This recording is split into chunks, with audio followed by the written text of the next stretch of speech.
Hey guys, wanted to come back together to do another video on rationalizing the denominator. No, this is not a repeat video of doing the same thing. We are still rationalizing the denominator in this lesson or in this video, but this time, unlike the last time, we are going to be rationalizing the denominator when the denominator is a binomial.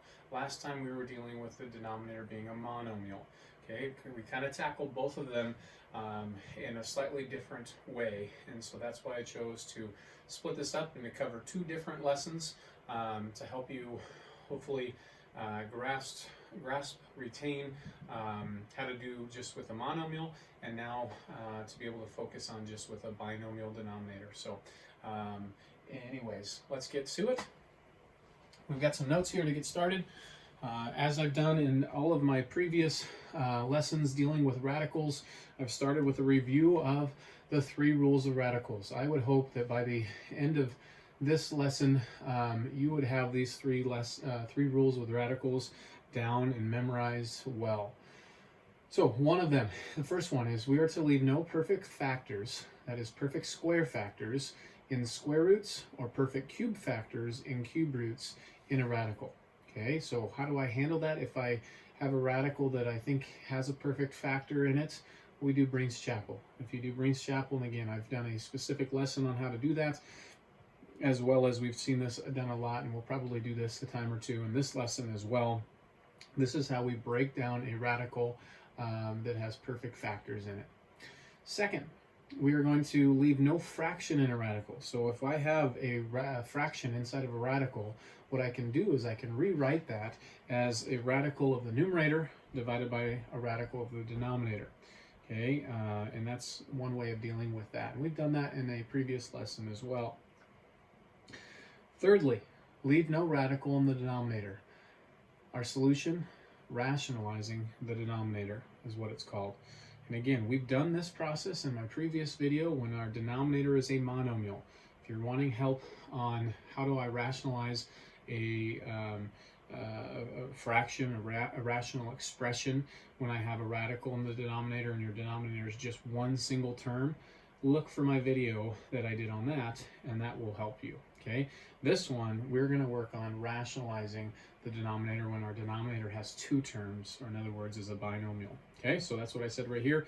We're going to work on rationalizing the denominator. So we're specifically hitting how do I deal with a radical in the denominator when I have two terms in my denominator today. All right, let's get to it. The steps for rationalizing the binomial denominator. 1, we need to multiply both the numerator and the denominator by the conjugate of the denominator. Now, when you read that sentence or you hear me read that sentence, I'm guessing there is a term in that sentence that you are not as familiar with, and that would be the term conjugate. So let me define conjugate for you. A conjugate, or a conjugate pair, is two binomials where the only thing different about them is the sign in between the two terms. Okay, I'll read that again. A conjugate pair is two binomials where the only thing different about them is the sign between the two terms. So, just to see if you are tracking, for example, 2 plus root 3. Two terms that have a plus in the middle. Its conjugate pair would be 2 minus root 3. Notice, the exact same binomial, the only thing different is the sign in the middle. Or, here's another example, negative root 5 minus root 7. Again, a binomial. In the middle is a minus. Its conjugate pair is negative 5 plus root 7. Again, both of them are negative 5 and root 7. The only thing different about them is the sign in the middle. Okay, so those are what we call conjugate pairs. Now, when it comes to multiplying, because notice step 1 says we are going to multiply both the numerator and the denominator by the conjugate of the denominator. When we are multiplying in the denominator, I said feel free to use the shortcut we learned in chapter 7. It was called a special product pattern. When we try to multiply a plus b times a minus b, oh, those sound like conjugate pairs. exact same binomials. The only thing different is this sign in the middle. As a shortcut, that just makes the first term squared minus the second term squared. Okay, so as I've also mentioned in the past when I taught this shortcut to you, it's a shortcut. Just like when you're driving a car, you don't have to take the shortcut. You certainly can. It'd save you a little time, but you don't have to. If you feel more comfortable going your tried and true, old, longer, traditional way, that's fine. Okay, but this is going to save you a little bit of time in the foiling process, because what we don't have to do is we don't have to multiply the outer and the inner. If I multiply the outer, you get negative AB. If I multiply the inner, you get positive AB. And negative AB and a positive AB cancel each other out. They make 0 ABs. So that's why this is indeed a shortcut. It saves you the step of doing 2 multiplications. Lastly, in this process of rationalizing a binomial denominator, we want to simplify. That could be Breen's Chapel, it could be reducing a fraction, but we need to simplify both the numerator and the denominator before we're done. Okay, so let's try some of these. If at any point you get stumped, can't remember what did I do, the beautiful thing about this digital learning is you can pause this lesson, you can hit back up 15 seconds or whatever, hit play again, and you get to rehear all of that instruction. So I encourage you to utilize that convenient feature of this digital instruction that we've got going on. All right, so let's do one of these. I'm going to go ahead and zoom in to make this a lot bigger for us. So our first example that we're going to do is root 3, or square root of 3, divided by 2 plus the square root of 6. So step 1 says, multiply both the numerator and the denominator by the conjugate of the denominator. So I am going to multiply the numerator and the denominator by the conjugate of the denominator. Again, we just got done talking about examples of conjugates. Conjugates are binomial terms that are identical except for the sign in the middle. So this is 2 plus root 6, so its conjugate would be 2 minus root 6. So if I've got 2 minus root 6 on the bottom, I need 2 minus root 6 on top. Okay? And again, this is perfectly legal to do. All I'm doing is multiplying this original fraction by 1. This is very similar to the process we did in the rationalizing the denominator when our denominator was a monomial, where we multiplied by some special ratio of 1. And again, the reason we can do that is our multiplicative identity says you can multiply anything by 1 and it doesn't change it. And so I'm just putting a costume on this fraction. It's going to look different, but it's going to still be the same thing because all I'm doing is multiplying by 1. All right, let's go ahead and do this multiplication. Again, a reminder, we multiply fractions straight across. So I have a monomial, one term, times by this binomial. This is the setup for the distributive property. So I need to do root 3 times 2. Again, just like we talked in our multiplying radicals lesson, anytime you multiply a radical by a non-radical, they don't get to multiply together other than just gluing together. So this just makes 2 root 3 on that multiplication. But then I need to distribute the root 3 to the minus root 6. Well, a positive times a negative makes a negative. Root 3 times root 6, both of those are square roots. I can do that multiplication, so that makes the square root of 18. All divided by, and here is this special product pattern that we talked about right here. I want you to see this. Okay, this is what I was talking about in part B. When multiplying in the denominator, feel free to go ahead and use the special product pattern. Look right here, where the pen tip is right here. 2 plus root 6, that's a lot like this a plus b. And look what I'm multiplying it by. 2 minus root 6. Oh, that's the same thing as like a minus b. This is what I'm talking about. Every single time in doing this process of rationalizing a binomial denominator, we're going to get this special product pattern down in the denominator. And so it makes just the first thing squared minus the second thing squared. So my first thing is 2. So it makes 2 squared minus my second thing, root 6, that all squared. Okay? So we've got some simplifying, some cleaning up to do in this problem. So let's go ahead and do that. Couple things that stand out to me. Obviously, I've got some squaring to do in the denominator, but this root 18. 18 is a relatively large number. There's a good chance that it simplifies. It breaks down with Breen's Chapel and has a special, perfect square factor living inside there. So off to the side, I would probably do root 18, and I'd work to break it down. What do you know about 18? 18 is 9 times 2. 9 is 3 times 3. Again, since I'm taking a square root and trying to simplify a square root, I'm looking for couples. There's a couple. And there's a lonely. Okay, so a couple of 3's and a lonely 2. And so if I was to rewrite that in its simplest radical form, that makes 3 root 2. So I'm going to go ahead and replace the root 18 with the 3 root 2 when I write this. So 2 radical 3 minus 3 radical 2 all over, all divided by 2 squared. We can compute that. 4. Root 6 squared. Okay, let's have this conversation right now.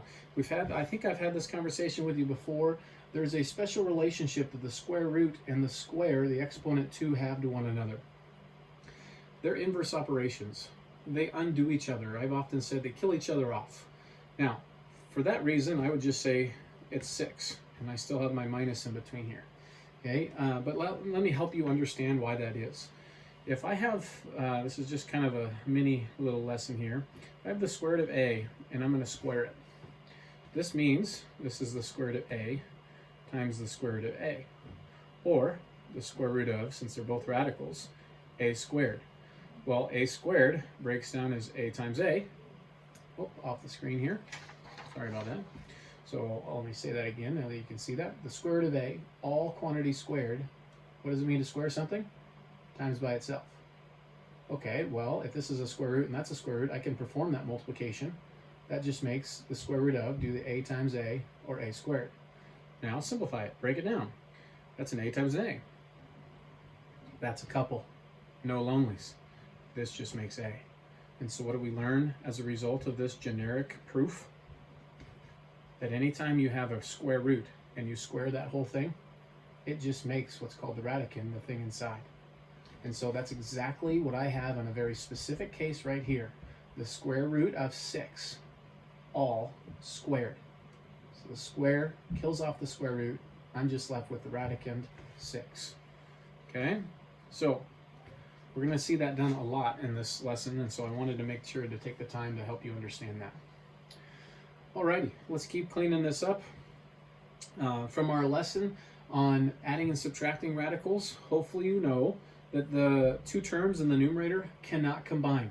They both have radicals in it, but in order for them to combine by addition or subtraction, they must be like radicals. Like radicals, I helped you define as two terms that have the exact same radical part. This radical part is root 3. This radical part is root 2. They're not the exact same radical part, so these two do not combine. So I have 2 root 3 minus 3 root 2 in my numerator, all over 4 minus 6. So those are like terms. Do they combine? Yeah. 4 minus 6 makes negative 2. Now, I am perfectly fine with this answer. At an Algebra 1 level, I'm perfectly fine with this answer. However, mathematicians will never leave that. If there is a mathematician that's watching my YouTube video, they're going to say, no, that can't be the answer. The reason is there's kind of this unwritten rule in mathematics. Maybe it's written, I don't know, I have never read it myself, but maybe it's written that we don't leave a negative in the denominator. So keep in mind, when a fraction is negative, that negative can kind of show up in 3 places. In the denominator, off to the side, or as distributed through a numerator. Okay, well, if I was to distribute this negative instead through the numerator, this term would be negative, this term would be positive, right? If I send a negative to each term, a negative here on the positive makes it negative, a negative distributed to a negative makes it positive. So this 3 root 2 would be positive, so I'll write it first, and this 2 root 3 would be negative, so I'll write it second, minus 2 root 3, all over 2. That is how a mathematician would leave their answer. Again, I don't think that this is worth fighting a battle on at an Algebra 1 level. In my pre-calc or my calculus class kids, yeah, I might try to have that conversation, hold them to that standard. But here in Algebra 1, I don't see the reason for it. Okay? So anyways, either one of those are suffice. Okay, so hopefully that helped. Again, as we move on to these other examples, I encourage you to hit pause, try them on your own, and then have the computer hit play again and have it check as it goes through to see if you were doing it correctly. All right, here's another one that we're going to do. 3 divided by 4 minus root 5. Once again, whenever you start all of these, I want you to realize, why do we have to do something with this? It's breaking one of our 3 rules with radicals. The third one, we've got a radical in the denominator. That's why we have to do something. Well, how do we do that? Back in our notes, it says the solution is to rationalize the denominator. Since our denominator is a binomial, we're going to follow the 2 steps outlined in this lesson, which is, number 1, multiply the numerator and the denominator by the conjugate pair of the denominator. So 4 minus root 5, what's its conjugate? 4 plus root 5. Whatever I multiply by the denominator, I need to multiply by the numerator, so that I ultimately am just multiplying by 1. How do I multiply fractions? Straight across. So 3 needs to distribute to both of these terms right here. So a 3 times a 4, I can do that multiplication, 12. 3 times a root 5, that's a non-radical and a radical. They're just going to glue together, plus 3 square root 5. All divided by, special product pattern, 4 minus root 5 and 4 plus root 5. Exact same binomials. The only difference is the sign in the middle. These are conjugates. The special product pattern says all I have to do is square the first, square the second, and put a subtraction in the middle. So 4 needs to be squared, root 5 needs to be squared, and a subtraction in the middle. All right, let's keep cleaning this up. On the last one, I had a radical that I simplified at this time, but let's take a look at the square root 5. What do you know about the number 5? Hopefully you're telling yourself it's prime. Yes, that's good news to us, because then that doesn't simplify any further. So I just have 12 plus 3 root 5 in my numerator. Again, these can't combine because they are not like radicals. All divided by 4 squared is 16. Root 5 squared, remember this little proof right over here? Anytime you have a radical square root, all squared, it just makes the inside. So I've got the whole square root of 5 squared, so the square and the square root kill each other off. So keep your minus sign and 5. And one last step of simplifying. 16 minus 5 is something we can compute. That makes 11 in your denominator. 12 plus 3 root 5 in your numerator. Now, one last thing to check. Let's have this conversation. I don't think I had this conversation at the end of the last one, so let's talk about it right now.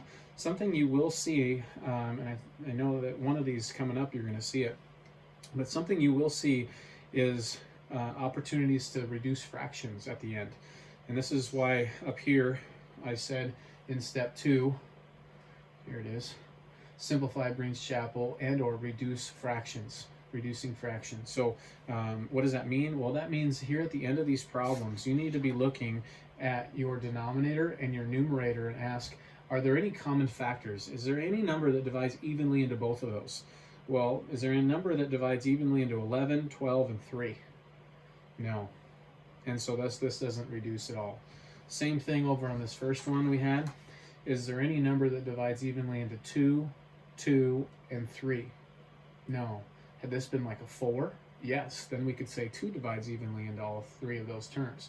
And so we could reduce. But this one, there's nothing to reduce. And the second one, there's nothing to reduce either. All right. Let's do a third one together. Okay, now I included this one because I wanted to have a negative on that first term in the binomial in the denominator. That's the only thing really different about it. So once again, we must do the rationalizing the denominator process here because I have a radical in the denominator. Since our denominator is a binomial, we're going to go through the steps that we outline in this video. So the first one says multiply the numerator and the denominator by the conjugate of the denominator. So what's the conjugate of negative 5 minus root 3? Hopefully you're telling yourself negative 5 plus root 3. If you are, nice job. Negative 5 plus root 3 upstairs as well. Again, we multiply fractions by multiplying straight across. A monomial, one term, times a binomial, I must distribute. 2 times negative 5, negative 10. 2 times root 3, oh, non-radical, radical, they just glue together. Positive 2 root 3. All divided by, once again, special product pattern. You've got a binomial times its conjugate, it's right up there. It will equal the first term squared minus the second term squared. So that means negative 5 is my first term, it needs to be squared, minus root 3 is my second term, it needs to be squared. Keep cleaning it up. Can root 3 simplify? No. So the numerator is unchanged. And in your denominator, negative 5 quantity squared. Negative 5 times itself. It's positive 25. And once more, root 3 squared. What does a square do to a square root? Kills it off. Just leaving 3, bring down your minus sign in between, and that's what you have. Now, negative 10 and 2 root 3 don't combine in any way. They're not like radicals, so negative 10 plus 2 root 3 remains in my numerator, and 25 take away 3, that's 22. Okay, now, take a look at, this is why I had this conversation at the end of the last problem. There are 2 terms in the numerator, negative 10, and 2 root 3, and 1 term in the denominator, 22. This 22 divides into both of these terms. Is there a factor that divides evenly into negative 10, into 2 root 3, and 22? Hopefully you're saying yes. 2 divides evenly into all of these. So I'm going to divide 2 into negative 10, and you get negative 5. I'm going to divide 2 into root 3, and it goes in there once, so 1 root 3. Divide 2 into 22, and you get 11. So, what do we have? Negative 5 plus 1 root 3. I never have to write that 1 when it's out front because 1 times anything is itself. So I've got negative 5 plus root 3 in your numerator. And what's in our denominator? 11. That is your simplest radical form of this original fraction. Okay, now I know some of you are probably sitting here watching this video, watching us go through these, and you're like, you're telling me, Mr. Breen, that this answer right here is simpler than what we started with. I would say, in a way, I get where you're coming from. The only reason it's really simpler is because it's satisfying these rules with radicals, these 3 rules with radicals, with one being leave no radical in your denominator. I'm not the one that made those rules. I don't exactly know why we aren't allowed to leave a radical in a denominator. Maybe I should know that. But those are the 3 rules with radicals, and this is our process for dealing with that. All right. 2 minus root 6 divided by negative 3 plus root 2. All right, so this 4th example is one that is different than the other 3. Now, I'm pretty sure, if I'm not mistaken, the practice worksheet that I'm going to assign you that goes alongside this lesson, I did not give you any binomial numerators. It's not necessarily any harder because, well, I shouldn't say harder. It takes a little bit more time anyways. Harder might have been accurate, not necessarily any harder, but the main thing that's just different is you're going to end up having a binomial times a binomial in your numerator, and that just takes a little bit of extra work. Still, though, when I examine this problem and I am asked to simplify these rational expressions, the issue with this is it still violates our 3rd rule of radicals. I still have a radical in the denominator.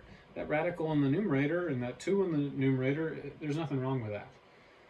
So I'm still going to go the exact same process. Okay, so the process says when you have a radical in your denominator with a binomial, you're going to multiply the numerator and the denominator by the conjugate of this denominator. So the conjugate of negative 3 plus root 2 is negative 3 minus root 2. If I've got negative 3 minus root 2 in the denominator, I need negative 3 minus root 2 in the numerator. All right, now, when I multiply, since I have a fraction times a fraction, we must multiply straight across. When I multiply this binomial times this binomial, I cannot use any special product pattern. Those aren't special products. They're not the same exact binomials. They're not the exact same binomials, only different by the sign in the middle. And so I just have to FOIL. I have to use the box method, or what did I call it? Shooting the missiles, shooting the torpedoes. I got to use one of those methods for multiplying a binomial times a binomial. Okay, so let's go ahead and shoot our first missile. 2 times negative 3 makes negative 6.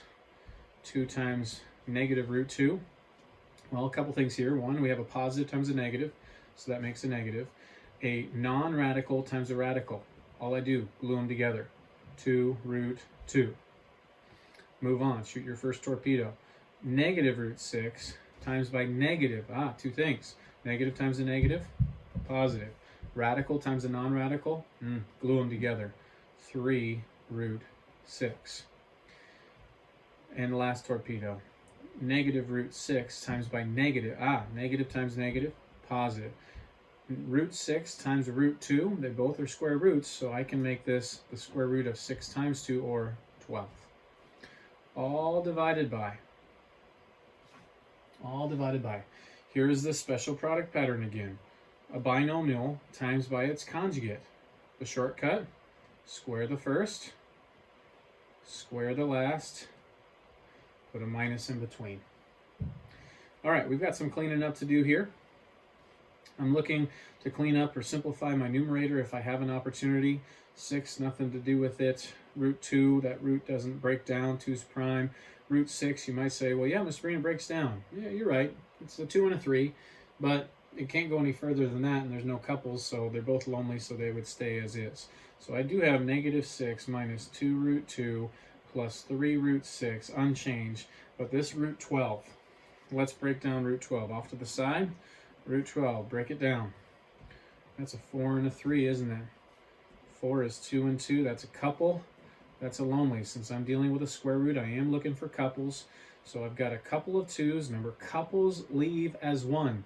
Lonelies stay. So this is a 2 root 3 when simplified. So I'm going to replace root 12 with 2 root 3. Now, are any of these terms in the top like terms? Hopefully you're saying to yourself, no.